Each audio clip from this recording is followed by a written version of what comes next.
Desde que los judíos se alejaron de la tierra de Israel hace más de 2000 años, les tocó ser una minoría entre las naciones.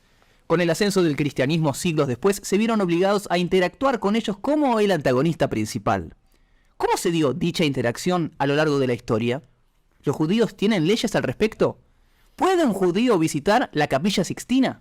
Sobre estos temas vamos a estar hablando hoy. Bienvenidos a Final Abierto. Mi nombre es Jacob Lipsic. Y mi nombre es Jonathan Benini. Y como siempre les agradecemos por estar ahí. Gracias por acompañarnos, por apoyarnos. Ya segunda temporada. Les invitamos también a escuchar los capítulos anteriores, los que no lo hicieron todavía. Sí. Suscríbanse, compártanlo. Ahí ya abrimos un Patreon, o como quieran para que puedan colaborar. Sí. Así que bienvenidos sean todos los aportes, tanto de técnicos como espirituales y materiales. Espirituales y materiales. Así que muchas gracias por todo. Bueno, la verdad es que la relación con el mundo cristiano y judío es algo que se da muy seguido, especialmente en los lugares donde hay mucha población judía. Especialmente en esta época, si no es casualidad que estemos haciendo un episodio, porque aprovechamos la situación actual, ¿cómo decir? La Holiday Season. El Holiday Season, ahí está. Sí, la época donde coincide generalmente la fiesta de Hanukkah del pueblo judío con la fiesta de Navidad y Año Nuevo del mundo cristiano. Y entonces justamente es parte de esa interacción, parte de esa dinámica. Muchos lo mezclan, que no corren, que el Hanukkah, Vidad o mezclan cosas. ¿Sí? Hay inventos así de okay. las cosas. No es lo que vamos a defender seguramente en este capítulo, pero explicar sí cómo se dio, cómo se da y cómo es lo que la halajá trae al respecto. Cuestión de convivencia también. Tal cual, también es cuestión de convivencia, una convivencia que empezó en forma muy violenta y muy conflictiva. Desde el comienzo del cristianismo se vio al judaísmo como un antagonista, justamente como dijimos en la apertura, y hubo persecuciones, hubo edictos, hubo no solamente del pueblo, sino bajados de arriba, como que de la dirección, sobre cómo perseguir a los judíos, por qué los judíos son los enemigos, por qué los judíos son malos. Y esta historia duró 2000 años, con 2000 años de masacres y de persecuciones, que quizás otro capítulo hagamos, especialmente de todos los grandes pogroms, quizás de la historia. Sí, seguramente, las cruzadas y o sea, toda situación era excusa para pelearse también con el pueblo judío. Sí, en realidad es la gran novedad es la convivencia pacífica, o al menos pacífica, digamos, en lo exterior, que una persona que personas de distintas religiones o distintos credos puedan ir dando vueltas más o menos dentro de las sociedades occidentales democráticas. Esa es la novedad a lo largo de la historia. Lo normal era que cualquiera que esté en dominio quiero que sea mi religión, mi estilo, y si el que no le gusta lo matamos. Y toda minoría sea perseguida y... Algo que se sigue dando en muchísimos lugares, sí, obviamente. Seguro. Y de hecho, bueno, tenemos que hablar entonces, sí, el quiebre fue la Revolución Francesa, donde se empezó a ver la religión como algo más del ser humano, y no era que si es judío es todo el judaísmo, entonces ya era francés, también judío, como que ya se empezó a mezclar. Sí. En algunos lugares se dio vuelta también, se pasó para el otro lado. No sé si viste lo que ocurrió en Francia hace poco con un médico de apellido, creo que era apellido Cohen, que fue con kipá a un programa de televisión. No sé lo que pasó. ¿Y? Bueno, no importa, hubo una discusión, lo pueden averiguar. Un judío fue a un programa de televisión con kipá, creo que es un investigador, lo llamaron por otro tema. Sí. Y el conductor le dice, ¿por qué traes tus símbolos religiosos a este país que es laico? Dice, no traje nada, yo cuando no vengo a un programa de televisión también uso la kipá. Con lo cual, también se está yendo tal vez para el otro extremo, es decir, pasamos por una intolerancia religiosa absoluta, digamos, de la religión dominante. Más o menos cierta convivencia, pero quizá ahora se puede dar, digamos, el extremo opuesto, que sería ninguna religión. Sí, seguro. Bueno, en Francia también hubo las leyes contra el jihad. Que también, claro. Toda expresión religiosa como que es peligrosa, porque para ser todos iguales no tenemos que expresar nada. Y eso es el otro problema, es el problema de las latitas de Coca-Cola hechas en forma industrial, de seres humanos todos iguales. Escúchame, tengo también esto que me identifica, no tengo por qué negarlo como parte de mi esencia. Okay. Y el gran punto de quiebre es el 13 de abril de 1986, donde Karol Wojtyła, que no sé si se pronunciaba así, conocido como Juan Pablo II, el Papa, en ese momento visitó la sinagoga de Roma. Fue un punto de quiebre en la historia. Un papa visitando una sinagoga no había ocurrido nunca.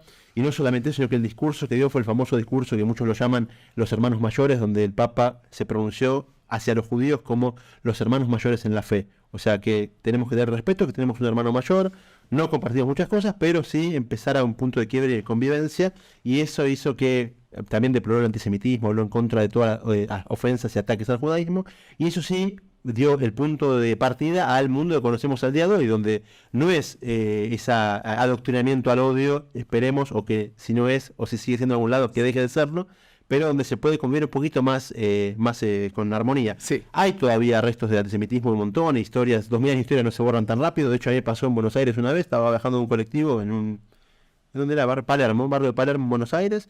Y un chiquito, estaba pidiendo una limosna ahí en los autos que, viste, paran el semáforo, pedía limosna y me empezó a gritar. Después me di cuenta que era mí. Al principio ni lo tomé como algo personal. Asesino de Dios, asesino de Dios. Y ese chiquito de quizás 10 años, pobre, ¿Lo escuchó de algún lado? Lo escuchó de algún lado, sí, uno surgió de los que en su amplia lectura llegó a esa conclusión. Entonces es interesante que lamentablemente todavía hay casos así, esto ya pasó quizás hace 20 años, pero como que tenemos que ver cómo el seguir luchando contra estas peleas y estos odios. Y tenemos que ver también el tema de la halajá, ¿no? ¿Qué dice nuestra halajá, ley judía sobre esto? Si es todo tan si delicado, todo se puede, no se puede, ¿qué sería la convivencia? Hay muchos casos, muchas historias que se saben de los líderes judíos de distintas épocas en los cuales tenían cierto vínculo.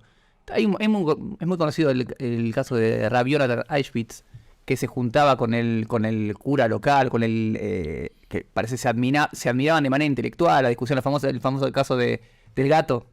Contalo, dale. Cuento la historia, ahí está. No sé, no tengo el año de Rabbi Yonatan Eichwitz, si me lo puedes pasar. Producción, sí, producción. Pero hay una historia muy conocida que se cuenta que Rabbi Yonatan Eichwitz tenía una relación cordial con el cura, o no sé si era un cura, un arzobispo de la época del lugar en donde él vivía, en donde era una discusión respetuosa. 1690, no sé. Y está, en 1690. Una discusión respetuosa en cuanto a la religión, la figura de Dios y demás, que, como siempre, esto más que nada voy para decir que uno tiene que tener cierta cuestión, vínculo político, sobre todo en esas épocas que el líder judío tenía que tener una buena relación porque si no podían matarlos a todos y demás. La historia era que discutían respecto de si el hombre podía cambiar la realidad o no, y Rabbi Yonatan Eichwitz le decía que no, que por más que el hombre era la criatura más elevada dentro de la creación, de todas maneras la creación era algo bastante estático, siguiendo los designios divinos. Y el arzobispo o el cura decía que no, que el hombre tiene la capacidad de modificar la naturaleza.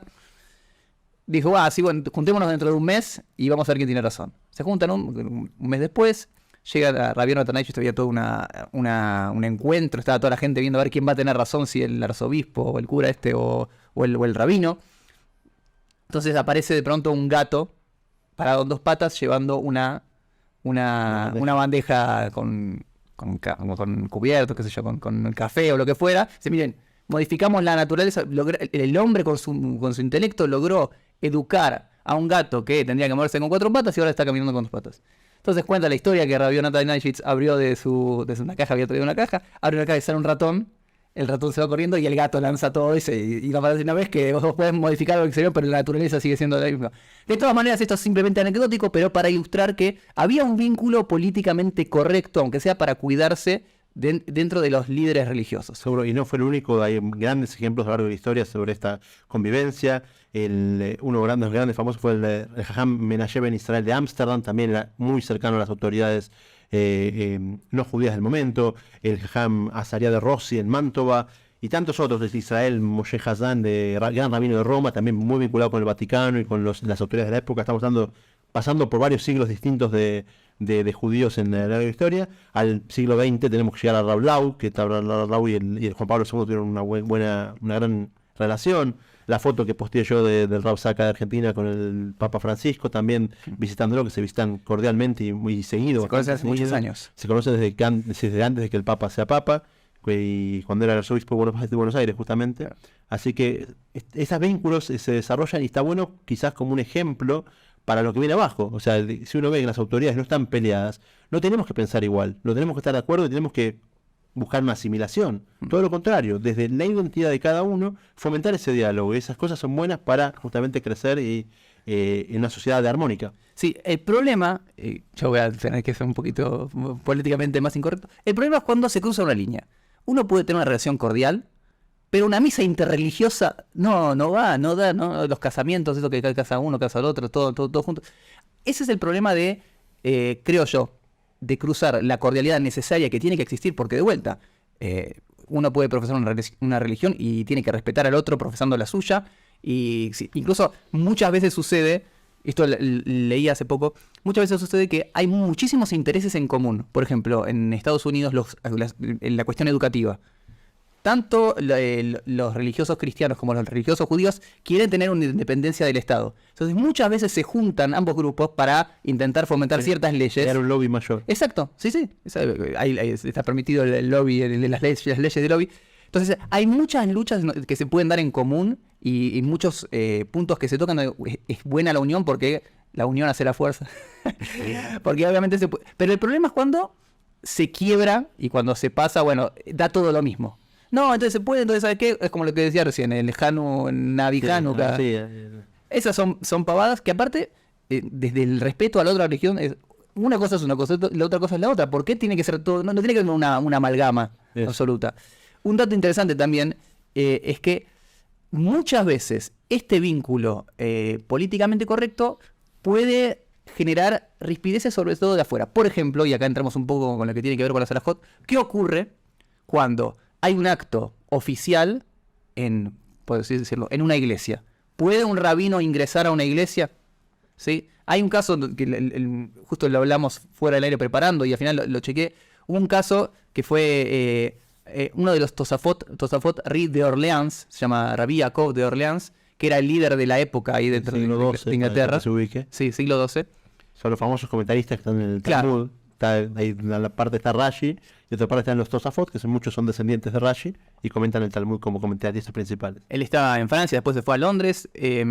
La coronación del rey Ricardo I, el rey Ricardo Corazón de León, había muchísima animosidad entre los católicos y los judíos. Entonces fue la delegación judía con Rabbi Yaakov de Orleans como para mostrar, para darle regalos, para apoyar la coronación del nuevo rey. Esperó en las escaleras de la abadía de Westminster, porque no entró a la abadía, ¿sí? No entró a la iglesia, esperó en las escaleras, y en ese acto lo mataron. ¿Sí? Se corre el rumor que el rey dio la orden, pero la verdad que no es así. De todas maneras lo mataron. Para ilustrar el tema es que incluso en la coronación, el líder rabínico no entró a la iglesia donde ocurría. ¿Por qué? Porque tiene que ver con algo que vamos a entrar ahora, que es con la Salahot. ¿Puede un judío entrar a una iglesia? Así es. Bueno, ahí nos metemos ya en lo que es la halajá judía, que es la ley judía, donde tenemos, siempre hablamos de una filosofía judía y una ley judía que es la que lleva esa filosofía a la práctica y marca los límites, porque cuando uno tiene una filosofía, la filosofía sola puede ser muy abstracta, extremadamente abstracta, y donde uno dice, bueno, todo es interpretable, todo es entendible, pero bueno, ¿dónde pongo el límite? ¿Hasta dónde digo que es Navi Hanukkah malo y hasta dónde digo que la reunión con el Papa es buena? Entonces justamente la halajá hace sus definiciones para quien quiere vivir según la halajá tenga un marco legal donde puede combinarse. Y lo que tenemos como límite es el culto de la otra persona. Por ejemplo, o sea, elementos que son para el culto, o sea, una sinagoga, que es una iglesia en este caso, que es un lugar de culto, el judío no va a entrar ahí. Ahora, pero ¿por qué si de hecho hay que introducir que quizás si uno tiene una mezquita sí podría entrar? Es discusión también igual. Es en discusión, pero hay grandes opiniones que dicen que la mezquita sí se puede entrar y la iglesia no. Y acá lo que hay que introducir es el tema de lo que el judaísmo considera Avodah Zará, que es idolatría. Si es un culto que no es el culto que nosotros queremos tener con un Dios único. Ahora, el cristianismo en sí no es una idolatría de por sí para ellos, para el cristiano, porque también cree en Dios, cree que hay un Dios. Ahora, el concepto de la Trinidad y el concepto de agregar los santos y las Trinidades y las vírgenes, ya eso hace que, si bien para un no judío, el judaísmo para el no judío no lo ve mal, porque se llama shutafut, no es un idólatra, sino que es una persona que al Dios verdadero le asoció asistentes, le creó una burocracia alrededor. Esa forma esa construcción no es para un no judío mala, porque al fin de cuentas llega a su verdad, al Dios último, que es el que el judaísmo quiere que todos lleguen al monoteísmo. Pero esa misma asociación para un judío no está permitida. O sea, el judaísmo tiene que ir directo a la fuente, no puede asociarse con ninguna intermediación. Claro, eso más que nada está basado por el Rambam, Maimónides, que traen las leyes estas que tienen que ver con la idolatría. De vuelta, idolatría, como creo que también lo que estabas intentando apuntar, no es que una cosa, no es que para el judaísmo el cristianismo está adorando a un pedazo de madera. No, esa no es la percepción. La percepción es que tiene que redefinir idolatría, porque sería uno, ya está malo. Sí, vamos a llamarlas las otras religiones. Dentro de las... De hecho, Avodah Zará no es idolatría en la traducción, sino que Avodah Zará es un culto extraño. Exacto. Un culto distinto al judío, al que el judaísmo define. Refiriéndonos a las tres grandes religiones, y dentro del cristianismo hay muchos estilos que la verdad que no voy a ahondar, sobre todo por ignorancia. Pero dentro de las tres grandes religiones, hablando del el Islam, el judaísmo y el cristianismo hace uso de estas figuras, como decíamos recién, los santos, las vírgenes, que según la definición del judaísmo, que tiene que ver con una religión monoteísta, es algo que choca. No se lo impide, al judío no le molesta que el no judío vaya a la iglesia, porque hacen culto y llega, como decía recién Johnny, a la creencia de un Dios. Sin embargo, dentro de las leyes, esto está prohibido. Por eso para el judío. Por eso no se puede entrar en la iglesia. Y esto vamos a retomar el tema, porque hay una crítica obvia que también a mí me molestaría. Bueno, pero ¿qué problema hay? Uno no puede entrar a la Capilla Sixtina, no puede ir a la Sagrada Familia. Vamos a tocar ese tema sobre el final del episodio, que tiene que ver con la percepción. Pero, en principio, ir a una casa de culto cristiana está prohibido. A una mezquita está más permitido. Por ausencia de figuras. Exactamente. El Islam no tiene la cuestión de la figura. Si uno entra si entrar a una mezquita, no va a encontrar las imágenes y demás. Es también discusión. Hay muchos rabinos que dicen que no está permitido ir a una mezquita, pero la opinión de Maimónides, así como un gran dictaminador alágico, es que estaría permitido. ¿Sí? Eso, por un lado, para tenerlo bien en claro. Ahora, ¿qué ocurre, supongamos, si uno no quiere ir a una iglesia como una casa de culto? Resulta que alguien viaja a Barcelona y bueno, te haces el tour y demás, ¿cómo? Y está la Sagrada Familia. O uno viaja a Francia, está Notre Dame. Las iglesias que tampoco tienen, no solamente son una cuestión de culto, sino casi históricas o arquitectónicas. ¿Se puede visitar o no se puede visitar? Bueno, y la respuesta es que no. La respuesta es que no se puede visitar porque justamente al ser que el lugar es usado como lugar de culto, ya queda en la lista de los lugares que no va a entrar y no va incluso a apreciar su estética, no lo va a hacer tampoco. Eso así define Shulchan Aruch, que uno tiene que evitar esos lugares, incluso que su intención no sea de culto, sea ritual, sino que sea simplemente curiosidad o arquitectónica o histórica. Ahora, alguien que escucha eso puede decir, como tal vez en la primera impresión, bueno, pero qué cerrados que son, ¿cómo no vas a apreciar la cuestión arquitectónica de tal iglesia? Si es una maravilla, si el arquitecto... Y acá es importante destacar que para el judaísmo hay cuestiones que tienen que ver con algo material y que muchas veces afectan a la Neyamá, al ámbito espiritual. Es decir, seguramente que los arquitectos que habrán hecho eso o la creación arquitectónica debe ser muy buena. Sin embargo, ingresar ahí afecta a un nivel que, de vuelta, para un judío, para que nosotros no llegamos a comprender o a definir, es decir, entendemos según la ley judía, ¿qué afecta? Voy a dar un ejemplo. Supongamos carne con leche. Bueno, pero si este plato es fantástico, es riquísimo, el típico comentario, ¿cómo vas a creer a un Dios? ¿Qué le importa a Dios lo que comes y carne con leche? Entonces, más allá de que uno puede decir, mira, ese plato seguro que es muy sabroso, debe estar espectacular. Sin embargo, yo creo que eso, si yo lo ingiero, va a afectar a mi vida espiritual. Y eso es parte de la fe. Entonces, la fe judía entiende que hay muchas cuestiones que son materiales que afectan la cuestión espiritual. Obviamente, alguien que lo escucha y no tiene, o decide no tener un vínculo espiritual y no cree que las cuestiones materiales afectan lo espiritual, dice, bueno, al final son unos cerrados, no quieren ir a este edificio y demás. Aquel que lo mira desde otra óptica entiende, mira, ¿sabes qué? ¿Vos entendés que cuando tocas el dedo, cuando pones el dedo al fuego te quemás? Sí. Bueno, según el judaísmo, cuando haces ciertas cosas materiales estás afectando lo espiritual a pesar de que vos no lo veas de manera física. Sí. ¿Sí? Bueno, otra situación que se dio con grandes poskim que se les llegó la pregunta, ocurre mucho especialmente en Latinoamérica, donde hay hospitales o hoteles que tienen figuras de culto, tiene cruces en las habitaciones o vírgenes. Entonces, ¿qué pasa con una persona que está ahí y tiene, por ejemplo, que rezar? El judaísmo reza, dijimos, 3 veces por día, y una persona te llegó el horario de rezar y no tiene opción de irse afuera, está en ese lugar quizás encerrado, no preso, sino simplemente encerrado porque está en un tratamiento que no puede salir de su habitación. Entonces, ¿qué tiene que hacer? El judaísmo insta que el rezo se hace siempre hacia Jerusalén. No importa en qué parte del mundo uno esté, si uno está en Argentina hacia el este, si uno está en la India hacia el oeste, siempre apuntando a Jerusalén. Entonces quizás le toca que la pared justo que da hacia el este, estando digamos en Argentina, en Buenos Aires, esa pared tiene una figura religiosa no judía. Entonces aquí los legisladores lo que dicen es, no vas a dejar de rezar porque es importante rezar, pero tampoco vas a rezar apuntando a una figura que aparentemente quien te ve de afuera va a decir está rezándole a esa cruz o a esa figura que aparece ahí. Pero lo que los poskim resuelven es que se haga tefila en ese lugar, o sea, no importa que está la figura presente, pero mirando a otro lado. Con el hecho de que uno no está mirando hacia esa figura, va a demostrar a los demás que uno no está rezándole a la figura, sino rezándole a Dios, y por lo tanto no sería un problema. Hay muchas cuestiones también vinculadas con lo que se ve de afuera. Vi una pregunta que le hacían a Ramón Feinstein si uno podía pasar por el estacionamiento de una iglesia, porque corto camino, me conviene, lo que fuera. Entonces él decía, se puede hacer, pero no cuando hay día de misa. ¿Por qué? Porque cuando el que ve de afuera no sabe identificar si entraste acá o estás cruzando o estás saliendo, para que la gente no vea que uno está participando. Hay muchas leyes que tienen que ver con, al cuidar la identidad de uno, hay límites que no cruzamos, no nos mezclamos, no por desprecio, sino por una cuestión también de protección del judaísmo. Un judío se comporta de una manera y otras religiones de otra manera. ¿Sí? Seguro. Bueno, y otra figura que es central, que ya mencionamos varias veces, es el tema de la cruz en sí.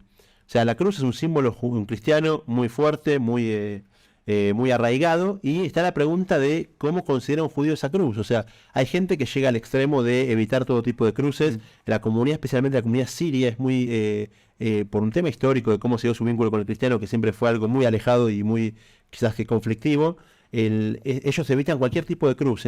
Si en la ventana hay un marco, que no se forme una cruz en el marco. Redonda, algo así. Que no tenga por lo menos que no tenga 4 vidrios en la ventana para no formar una cruz en el medio. Son muy exquisitos con estas costumbres. Pero de vuelta, eso son costumbres y no es lo que la ley judía pide. Alguien me preguntaba si se puede subir, por ejemplo, a un taxi. ¿Me puedo subir a un taxi que el taxista tiene una cruz colgando ahí? Bueno, eso es obviamente que sí se puede, porque es algo que tal vez será importante para el taxista, pero uno no es que está haciendo adoración a la cruz. Sí, bueno, y llegó, por ejemplo, a Rabbi Yosef una pregunta de una mujer que le regalaron una cruz, le regalaron un colgante de una cruz. Y el judaísmo, con lo que es idolatría, que no es este caso, quizás vamos a ver ahora lo definimos, lo que es idolatría, nos alejamos de tal manera que no queremos tener ningún beneficio de eso. O sea, una persona no puede ir a vender estatuas de idolatría o vender o sufructuarlas. Se encontró en la calle con algo. El padre de Abraham. Como el padre de Abraham se cuenta que vendía estatuas de idolatría. Uno se encuentra con una estatua de estas y quizás el mercado tenga un precio importante. No puede venderla. ¿Sabes qué? Déjala ahí o no entres en contacto ni siquiera con un beneficio económico o de otros aspectos. No tengas relación alguna con estas cosas. Ahora, a esta mujer le regalaron este colgante, un colgante con una cruz, y quería saber qué tenía que hacer. Y así fue que le llegó la pregunta a Rabbi Yosef, y citando un montón de poskim sobre el estado de la cruz.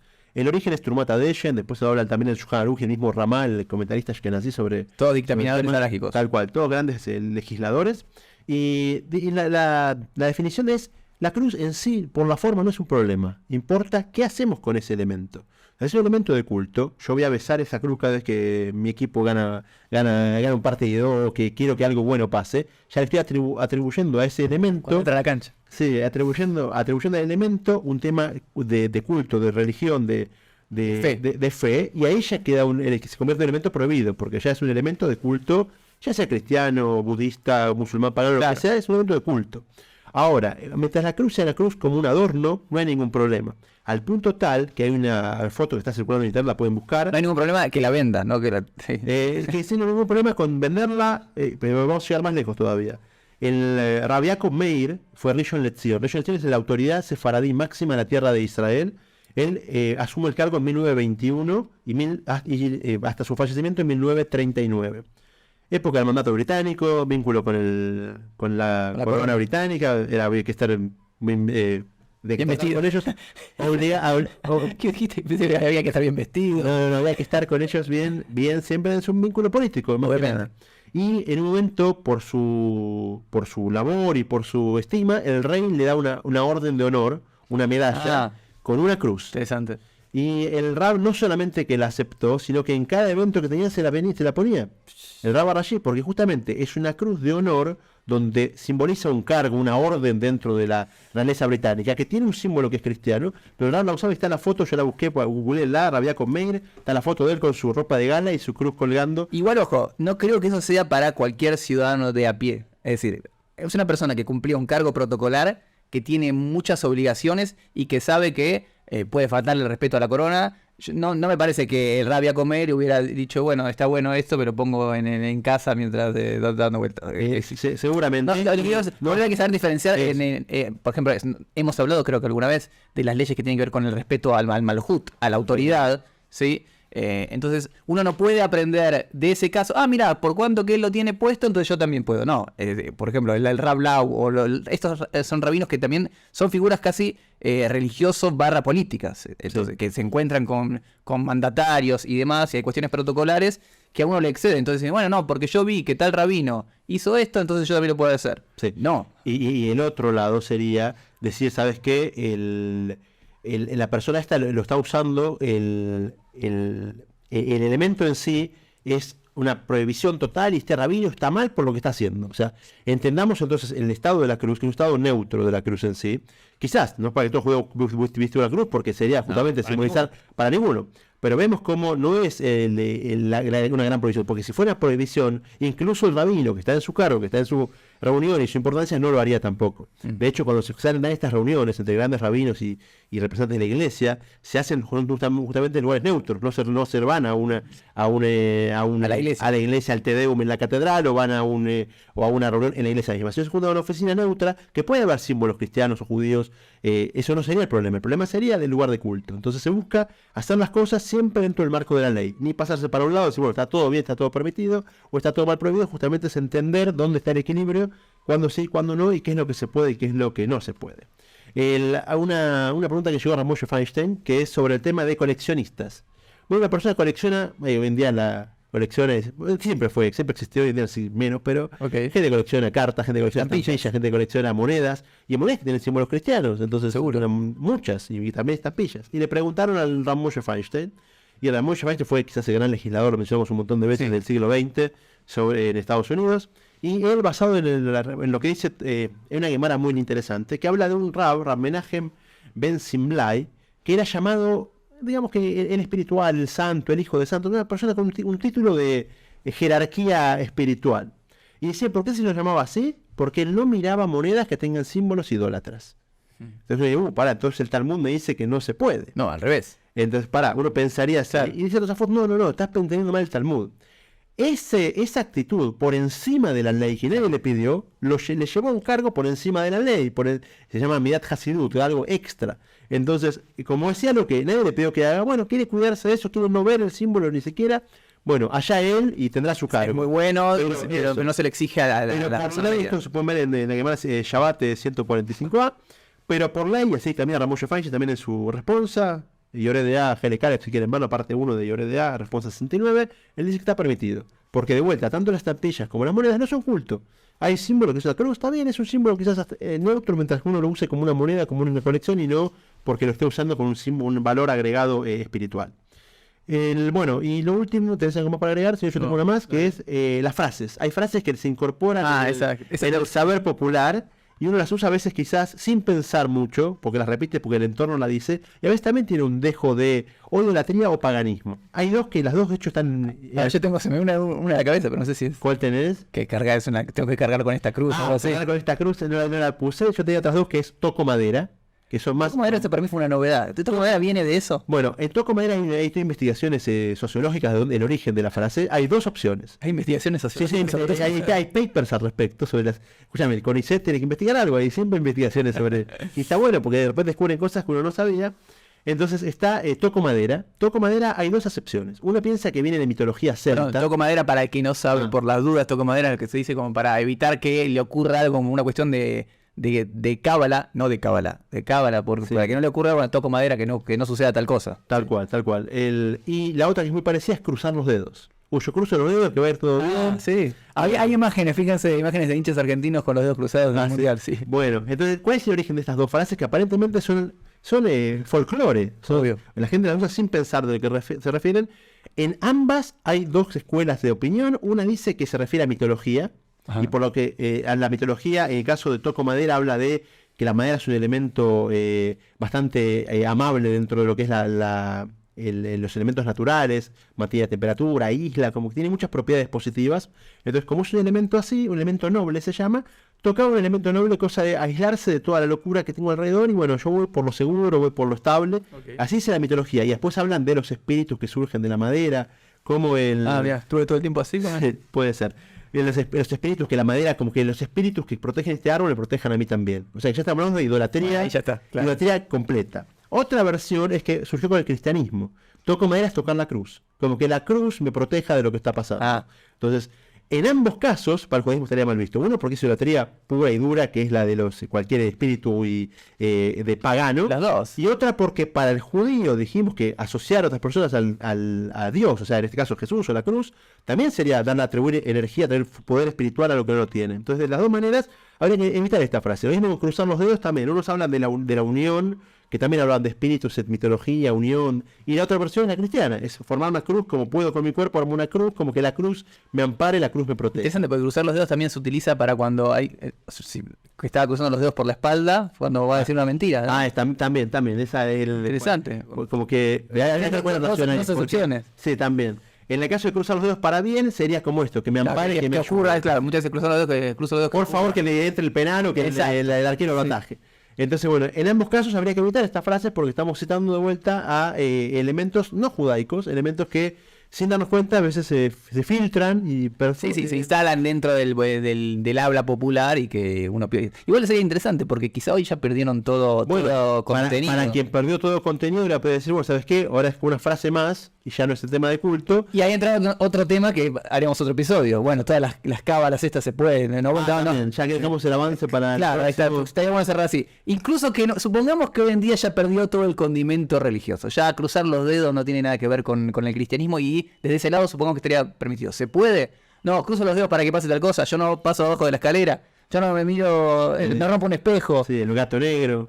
No sé. Lo dejamos para el próximo capítulo. El próximo, en breve. Vamos a hablar del tema sobre las supersticiones. Supersticiones, ahí está. Y las cábalas. Ahí está. Entonces sería un buen cierre prometiendo hacia el futuro nuevos episodios. Coming soon. Sí. Les agradecemos por estar ahí. Como siempre, les pedimos que compartan el video, que se suscriban al canal, que si quieren obviamente aportar en el Patreon que hemos abierto. Y los esperamos la semana que viene. Así es, hasta la próxima semana por los mismos medios y en las mismas condiciones virtuales.